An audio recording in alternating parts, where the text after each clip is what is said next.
Germanton Hospital pioneers in world-class orthopedic, cardiology and multi-specialty care. Top 3 in Hyderabad, top 10 in South India. Attapur, Hyderabad. దేశంలో ఎక్కడ కూడా toll tax వసూలు చేయకూడదు. ఇప్పటికే వెహికల్లో అనేక రకాల ట్యాక్స్లు వసూలు చేస్తున్నారు. కొనేటప్పుడు కావచ్చు, రిజిస్ట్రేషన్ అప్పుడు కావచ్చు. మళ్ళీ ఇంకా టోల్ ట్యాక్స్ ఎందుకు అని చెప్పేసి దాని మీద ఒక పబ్లిక్ ఇంట్రెస్ట్ లిటిగేషన్ అంటే పిల్ అంటాము, దాన్ని వేశారు హైకోర్టు న్యాయవాది శుంకర్ నరేష్ గారు. అయితే అదే విషయాన్ని ఒక ఎంపీ మొన్న డిసెంబర్లో కూడా మాట్లాడారు పార్లమెంట్లో. సో ఇప్పుడు అసలు ఆ విషయం ఏమైంది ఏంటి, ఆయన ఇంకా పోరాడుతున్నారా లేకపోతే ఏ స్టేజ్లో ఉంది కేసు? నిజంగా టోల్ ట్యాక్సులు రద్దయిపోతే ఎంత బాగుండు కదా. ఇదే విషయం మనతో మాట్లాడడానికి ఆ అడ్వకేటే శుంకర్ నరేష్ గారు ప్రస్తుతం మనతో పడినారు. ఒకసారి ఆయనతో మాట్లాడదాం. నమస్తే అండి. నమస్తే అండి. మీరు 2019లో పిల్లేసినట్టున్నారు. అదే విషయాన్ని ఒక ఎంపీ మొన్న డిసెంబర్లో మాట్లాడుతుంటే చూశాను నేను. ఆ వీడియో కూడా మీకు చూపిస్తాను నేను. మరి మీరు చూసారో లేదో నాకు తెలీదు. సో మీరు అప్పుడు వేసినటువంటి పిల్లు టోల్ ట్యాక్స్ మొత్తం రద్దు చేయాలని ఏమన్నా అవకాశం ఉందా? చేసేస్తే హ్యాపీ అందరికీ. ఎన్ని సంవత్సరాలు రోడ్లు వేసి ఎన్ని సంవత్సరాలైనా వసూలు చేస్తూనే ఉంటారు. కాంట్రాక్టర్లు మారుతుంటారు, వసూలు చేస్తుంటారు. కిలోమీటర్ల మేర క్యూలు ఉన్నా కూడా వదలరు. రూల్ ప్రకారం అసలు కిలోమీటర్ అంటే 10 సెకండ్స్కి మించి వెయిట్ చేయొద్దు టోల్ గేట్ దగ్గర అని చెప్తుంటారు. బట్ అది ఎవరు కూడా ఫాలో గారు. కట్టలేదంటే మళ్ళీ గొడవలు అక్కడ కొట్టిన సందర్భాలు కూడా. మొన్న ఒక అడ్వకేట్ని కూడా కొట్టారు, మీరు చూసే ఉంటారు. మొత్తం అడ్వకేట్ లోకమంతా వచ్చి అక్కడ గొడవ చేస్తే దెబ్బకి ఆ టోల్ గేటే తీసేసింది కోర్టు. సో దీని మీద చెప్పండి. ఒక వ్యక్తిగా సమాజంలో మార్పు తీసుకొచ్చే క్రమంలో ఇప్పటి వరకు కూడా ఒక 40 నుంచి 50 పబ్లిక్ ఇంట్రెస్ట్ లిటిగేషన్ ఫైల్ చేయడం జరిగింది, నేనే పిటిషనర్గా. అమ్మో. సో చేసిన ప్రతిసారి కూడా మనల్ని డిస్కరేజ్ చేయడానికి, మన మీద జలస్తో ఏడుపుతోటి ఏడిచేవాళ్ళు, వెనక్కి లాగేవాళ్ళు ఇక అవన్నీ ఉంటాయిలేండి, ఉంటూనే ఉంటాయి. కానీ నేను కూడా దీని మీద అంటే వాటిలన్నింటినీ పట్టించుకోకుండా మన ప్రయత్నం మనం చెయ్యాలి, సమాజానికి మనం ఎంతో కొంత బాధ్యత గల పౌరుడిగా మనం నెరవేర్చాలి మన బాధ్యతని అనుకుంటా ఇదంతా చేసుకుంటా రావడం. అందులో భాగంగానే 2019లో టోల్ ట్యాక్స్ రద్దు చేయాలి దేశం అంతటా అని కూడా నేను ఒక పబ్లిక్ ఇంట్రెస్ట్ లిటిగేషన్ ఫైల్ చేయడం జరిగింది తెలంగాణ హైకోర్టులో అనండి. దానికి ప్రధానమైన కారణంగా నేను చూపించినటువంటి కారణం ఏంటి అంటే కనుక ప్రతి రాష్ట్రంలో కూడా ఒక వెహికల్ కొనేటప్పుడు అది 2 వీలర్ కావచ్చు, 4 వీలర్ కావచ్చు, ఆ యొక్క వెహికల్ యొక్క సామర్థ్యాన్ని బట్టి అంటే సీసీ ఇంజిన్ సామర్థ్యాన్ని బట్టి road tax nothing but life tax అనేది వసూలు చేయడం జరిగింది. దానికి అదనంగా మనకి GST, VAT, state tax, central tax, అదేవిధంగా పెట్రోల్ డీజిల్ మీద మళ్ళీ ఈ ట్యాక్సెస్ అన్నీ కూడా ఎస్జిఎస్టీ, సెంట్రల్ జిఎస్టీ, వ్యాట్ ఇవన్నీ కూడా వేయడం జరుగుతుంది. ఇదంతా అదనపు భారం. అయితే ఇక్కడ ఏదైతే కనుక స్పెషల్గా రోడ్ ట్యాక్స్ అనేది మనం మాట్లాడుకుంటున్నామో వెహికల్ యొక్క సామర్థ్యం మీద వేయడం జరుగుతుంది. ఇది చాలా క్రూషియల్ పాయింట్ అండి. ఈరోజు ఒక ఫార్చునరో లేదు అని అంటే కనుక ఒక బిఎండబ్ల్యూనో ఒక బెంజ్ వెహికల్లో తీసుకుంటే కనుక ఫర్ ఎగ్జాంపుల్ ఆన్ అండ్ యావరేజ్న ఒక వెహికల్ నేను చెప్పిన కేటగిరీలో ఉన్నటువంటి వెహికల్స్ గంటకి 250 కిలోమీటర్ల సామర్థ్యంతో ప్రయాణించగలిగేటువంటి ఇంజిన్ సామర్థ్యం ఉన్నటువంటి వెహికల్, సీసీ ఎక్కువగా ఉంటుంది. దాన్ని బేస్ చేసుకుని రోడ్ ట్యాక్స్ అనేది కలెక్ట్ చేయడం జరుగుతుంది. అది 12% నుంచి 24% వరకు కూడా ఉంటుంది. సో కాబట్టి ఈ రోజు మనము ఒక ₹1 కోటి వెహికల్ కొన్నాం అనుకోండి, దానికి మనం ఒక 15% ట్యాక్స్ వేసుకున్నా కూడా మనకు ఆల్మోస్ట్ అది ఎంత అవుతుంది అంటే కనుక 15 లక్షల వరకు మనం ఓన్లీ రోడ్ ట్యాక్స్ పే చేయాల్సి వస్తుంది. దానికి జీవితకాలపు పన్ను పే చేయాల్సి వస్తుంది.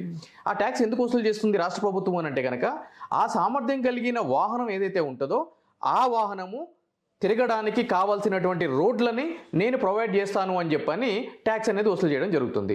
నా పాయింట్ ఫర్ కన్సిడరేషన్ ఏంటి అని అంటే కనుక ఈరోజు మనం జూబ్లీ హిల్స్కి వెళ్ళి సికింద్రాబాదో లేదంటే కనుక ఎల్బీ నగర్ వెళ్ళాలి అని అంటే కనుక గంటకి మాక్సిమం 20-30 కిలోమీటర్ స్పీడ్తో మాత్రమే వెళ్ళగలగదు. ఎందుకు అని అంటే కనుక ట్రాఫిక్, రోడ్స్. సరే అవుటర్ రింగ్ రోడ్కి వెళ్దాము. అవుటర్ రింగ్ రోడ్ మీద 120 కిలోమీటర్లు దాటి మనం వెళ్ళగలిగినప్పుడు ఏం జరుగుతుంది? ఫైన్ పడుతుంది. మళ్ళీ 1000 ప్లస్ 25 రూపీస్ 35 రూపీస్ కలిపి 1035 రూపీస్ ట్యాక్స్ అనేది పట్టడం జరుగుతుంది కదా. రాష్ట్ర ప్రభుత్వం ఏం చెప్పింది? నీ యొక్క వాహనము గంటకి 250 కిలోమీటర్ల సామర్థ్యం తిరిగే సామర్థ్యం ఉన్నటువంటి వాహనము కాబట్టి నీ వాహనానికి వాహనం యొక్క సామర్థ్యాన్ని బట్టి ట్యాక్స్ వసూలు చేస్తానని చెప్పానంది. అదే మీరు చిన్న వాహనాలు తీసుకున్నారనుకోండి, ఆల్టో కానీ 800 కానీ వేగనార్ కానీ మళ్ళీ దానికి అంత ట్యాక్స్ ఉండదు. దాని సామర్థ్యం తక్కువగా ఉంటుంది కదా, తక్కువ సామర్థ్యం ఉంటుంది. కాబట్టి నేనేమంటాను అంటే కనుక మీరు నా వాహన సామర్థ్యానికి సరిపడేటువంటి రాష్ట్ర రోడ్లు ప్రొవైడ్ చేయలేనప్పుడు మీరు వాహన సామర్థ్యంతో ట్యాక్స్ ఎందుకు వసూలు చేస్తున్నారు? ఈక్వల్ ట్యాక్స్ ఉండాలి కదా. 800 ట్యాక్స్ ఎంత ఉంటుందో బెంజ్కి, బిఎండబ్ల్యూకి వాటికి అంతే ఉండాలి కదా, రైట్? సో అదేవిధంగా ఈరోజు మనము ఇటు బెంగళూరు వెళ్ళాలన్నా, అటు మహారాష్ట్ర వెళ్ళాలన్నా, ఇటు విజయవాడ వెళ్ళాలన్నా కూడా మనకి కొద్ది దూరం వెళ్ళగానే అంటే సిటీ నుంచి ఒక 10-15 కిలోమీటర్స్ బయటకు వెళ్ళగానే మనకేమైతుంది? నేషనల్ హైవే స్టార్ట్ అయిపోతుంది, ఎన్హెచ్ స్టార్ట్ అయిపోతుంది. అప్పుడు ఏం చేయాలి? మనము టోల్ ఫీజు అనేది కట్టాల్సినటువంటి పరిస్థితి ఉంది. నేనేమంటాను అని అంటే కనుక స్టేట్ బోర్డర్స్ వరకు కూడా స్టేట్స్ మనం వెళ్ళడానికి మనకి యాక్సెస్ రోడ్స్ ఇవ్వాలి కదండి, స్టేట్ రోడ్స్ ప్రొవైడ్ చేయాలి కదా, అందుకే కదా మీరు ట్యాక్స్ తీసుకుంటున్నారు. కానీ స్టేట్ రోడ్లు ప్రొవైడ్ చేయకుండా నేషనల్ హైవే మీద వెళ్ళే విధంగా బలాత్కారం చేయడం ఏంటి, బలవంతం చేయడం ఏంటి? అది కంపల్షన్ కదా, ఫోర్స్ఫుల్ గా మన అక్కడ పంపుతున్నారు. సో నేనేమంటాను అంటే కనుక మీరు మా దగ్గర వసూలు చేసినటువంటి ట్యాక్స్కి స్టేట్ రోడ్లు వేయాలి. ఇప్పుడు కోదాడ వెళ్ళాలి అని అంటే కనుక మీరు నేషనల్ హైవే ఎక్కకుండా స్టేట్ వేసినటువంటి రోడ్ తోటి వెళ్ళే పరిస్థితి ఉందా నాకు చెప్పండి? లేదు, ఎందుకంటే లేదు కాబట్టి. విజయవాడ వెళ్ళాలన్నా ఎక్కడ వెళ్ళాలన్నా అసలు వైజాగ్ వెళ్ళాలి, ఎటు వెళ్ళాలన్నా హైవే వెళ్ళాల్సిందే, స్టేట్ రోడ్లు లేవు కదా. సో నేను ఇంకొక ఎగ్జాంపుల్ కూడా చెప్తా. ఈ రోజు మనము విజయవాడకి వెళ్ళో కోదాడికి వెళ్ళో సిటీలోకి వస్తున్నాం అనుకోండి, ఈ రామోజీ ఫిలిం సిటీ దాటేసిన తర్వాత మనకి అవుటర్ రింగ్ రోడ్ స్టార్ట్ అవుతుంది. మనము వేగవంతంగా ఇళ్ళకి చేరుకోవాలి, ఆఫీసులకు చేరుకోవాలి అని అంటే కనుక మనం వాలంటరీగా అవుటర్ రింగ్ రోడ్ అనేది ఎక్కుతాము. తదనుగుణంగా మనం ఏం చేస్తాం, టోల్ ట్యాక్స్ అనేది కట్టడం జరుగుతుంది. మనకంత వేగవంతంగా వెళ్ళాల్సిన అవసరం లేదు అని అనుకున్నప్పుడు మనం ఏం చేస్తాం, సిటీలోకి వెళ్ళి వస్తాం కదా, అది స్టేట్ రోడ్డు. అప్పుడు మనం ఏమైనా టోల్ ట్యాక్స్ కడుతున్నామా? కట్టట్లేదు. మరి ఆప్షన్ ఉంది కదా. సో కాబట్టి వీటిలన్నింటినీ కూడా క్రోడీకరించి నేను పబ్లిక్ ఇంట్రెస్ట్ లిటిగేషన్ అనేది వేయడం జరిగింది. నేను ఇప్పుడు మీ ముందు ఏదైతే కనుక చెప్పానో అదే విషయాన్ని చీఫ్ జస్టిస్ వారి ముందు కూడా వినిపించడం జరిగిందండి. దానికి సంబంధించి national highway authorities of India వాళ్ళని కౌంటర్ ఇవ్వడం జరిగింది. అదేవిధంగా దీంట్లో మళ్ళీ ఎగ్జామ్టెడ్ కేటగిరీస్ ఉంటాయి. సో అందరికీ ఉన్నప్పుడు ఎమ్మెల్యేలకి, ఎంపీలకి, అదే మిగిలిన ఇతర ప్రముఖులకి కూడా ఎగ్జామ్టెడ్ కేటగిరీస్ ఉన్నాయి. వాళ్ళకి ఎందుకు ఎగ్జామ్షన్ ఇస్తారని కూడా నేను అడగడం జరిగింది. సో ఈ యొక్క విషయాన్ని 2025 డిసెంబర్లో ఆమ్ ఆద్మీ పార్టీకి సంబంధించినటువంటి ఎంపీ రాఘవ్ చద్దా గారు పార్లమెంట్లో మాట్లాడటం జరిగింది.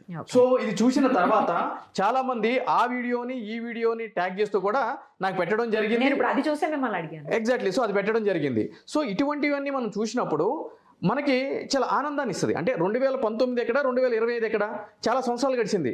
కానీ ఏదో మనం లేవనెత్తిన విషయము రోజులు గడవచ్చు కానీ బట్ అది మాత్రం మరుగున పడే అంశం కాదు. ఏదో ఒక రోజు సమాజంలో మార్పు తీసుకురావడానికి ముమ్మాటికి కూడా ఉపయోగపడుతుంది. రేపు ఇదే విషయాన్ని పార్లమెంట్లో లేవనెత్తారు. రేపు నేను చట్టసభలో కూర్చున్నప్పుడు కూడా 100% ఈ దిశగా ప్రయత్నం చేస్తాం. దాంట్లో ఎటువంటి డౌట్ లేదు. ఎందుకంటే కనుక ప్రజలు ప్రతి ఒక్క దగ్గర కూడా ట్యాక్సీల రూపంలో ప్రభుత్వాలు తీసుకుని అంతెందుకండి, మనమే వీడియో చేశాము. కేరళ హైకోర్టు క్లియర్గా చెప్పడం జరిగింది, ఒక ప్రాపర్ రోడ్డు గుంతలు అవన్నీ ఉండి ప్రాపర్గా రోడ్డు వ్యవస్థ లేనప్పుడు మీరు టోల్ ట్యాక్స్ తీసుకోకూడదు అని చెప్పని అక్కడ ఉన్నటువంటి ఒక టోల్ గేట్ని ఆదేశించడం జరిగింది. దాని తర్వాత అక్కడ టోల్ ప్లాజాను పీకేయడం జరిగింది. Correct, right. ఎందుకు చెప్పారు అంటే చట్టం ఏం చెప్తుంది, ట్యాక్స్ ఎందుకు తీసుకుంటున్నారు, బెటర్ ఇన్ఫ్రాస్ట్రక్చర్ అని చెప్పనంటున్నారు. Where is the better infrastructure, where are the state roads?